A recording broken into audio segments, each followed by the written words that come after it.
So hi guys, welcome to Dublin Private Tour and welcome to me, James. And today we're going to tell you some obscure facts about a really prominent and arguably the most famous hotel in Dublin. I'm going to switch, called the Shelbourne Hotel. You can see the Irish flag flying above the entrance. And Shelbourne Hotel, as in Shelbourne, Shelbourne Hotel. It's this location just here. I'm going to go through the red brick building. Is arguably Ireland's most famous hotel. I'm not going to talk about the history of the building while I'm here. I'm just going to tell you some quirky and unique facts about our infamous Shelbourne Hotel. Well, firstly, it's located in the middle of Dublin city centre, heart of Dublin city centre, right beside Stephen's Green Park, which we are looking at here. Okay. And maybe less interesting, there are famous people have stayed in the Shelbourne Hotel. From the political sphere, we've had people like JFK stayed here when he was in Ireland in the summer of 1963. We had Nelson Mandela, who stayed here, who actually was given the freedom of Dublin when he was here. And we also had Michelle Obama stay here with her family not so long ago. And then if you go to the kind of film, we don't say film, we say film. Notice our unique use of the word there. From the film world, we've had people like Elizabeth Taylor, Paul Newman, I'm going back more in time here, John Wayne, Charlie Chaplin have all stayed, and many others have stayed in the Shelbourne Hotel. The Irish rugby team actually used to often stay here before their matches. But I want to tell you two very unique and quirky facts about the Shelbourne Hotel that you may not be aware of for those who are visiting or those who are from Ireland that will maybe never heard before. Well, we're going to talk firstly about the Easter Rising, the failed revolution of Easter 1916, where the Irish rebels took over for 6 days. They had a failed revolution in Monday. Actually, my God, just walking past here is a man called David Gray. You might see him there. I'm just going to zoom in on him. He's walking past the Shelbourne Hotel with the lady with blonde hair. David Gray is a very famous musician, kind of half English, half Welsh, but he became quite famous in Ireland. He's got an umbrella there, maybe hard to see, blonde hair lady and a guy with kind of more dark brown hair and a dark jacket. Anyway, moving away from David Gray. Easter Rising. So Easter Rising is Monday 24th to Saturday 29th of April. The Irish rebels took over all the main strategic buildings and outposts around Dublin city centre to try and overthrow the British government and overthrow British rule. A total failure, and one of the main reasons is because the rebels were idealists, a mixture of school teachers, poets, playwrights, journalists with very little military experience. And they did take over this Stephen's Green Park just here. It's one of the places they took over. And we are now thinking 1916, in the middle of World War I, where if you think what the type of military use at that time, trench warfare, building trenches would have been in vogue.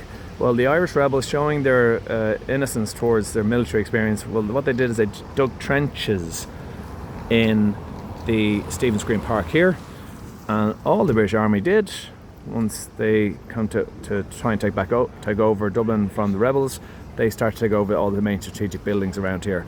And the Shelbourne Hotel, which is quite relatively high, well, they took over the top floor. And the British Army would use that as a base to shoot down at the Irish rebels, which highlights the Irish rebels didn't last too long in the park.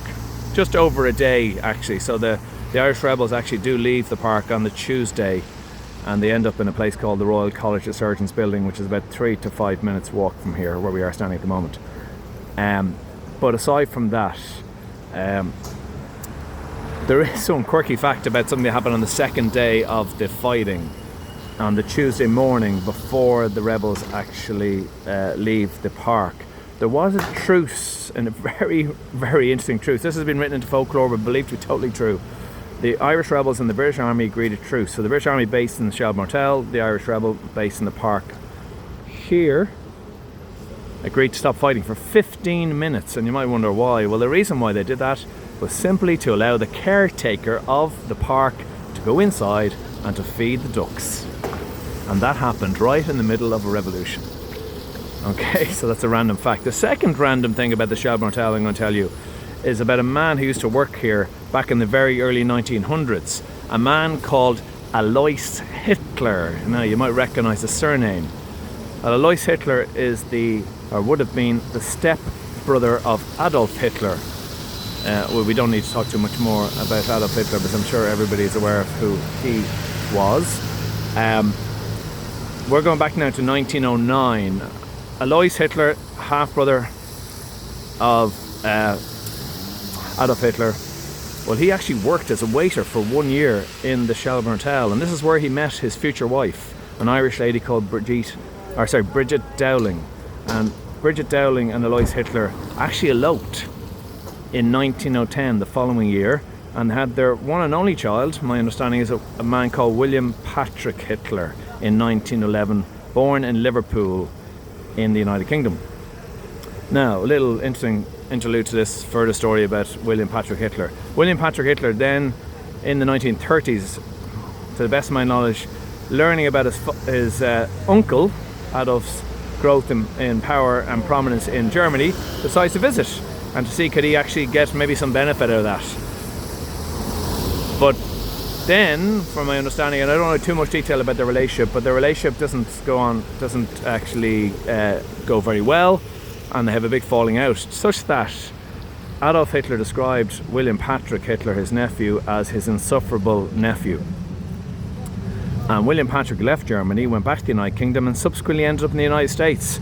And the irony of all this is William Patrick Hitler in 1944 joins the United States Army to fight against Germany, fighting for the Allies in World War II, to fight against his own uncle. And that all started, that story, in this hotel, the Shelbourne Hotel. These quirky, unique things about Dublin are the things that we've discussed on a tour, Dublin private tour, but we do a hidden history Dublin tour, visiting locations like the Shelbourne Hotel, but tell you things that you wouldn't know, that you would, things not covered in other city tours when you walk around the city, and that's in our hidden history Dublin tour, or Dublin Hidden History Tour, sorry to be exact, and you find all the details on that on the dublinprivatetour.com website.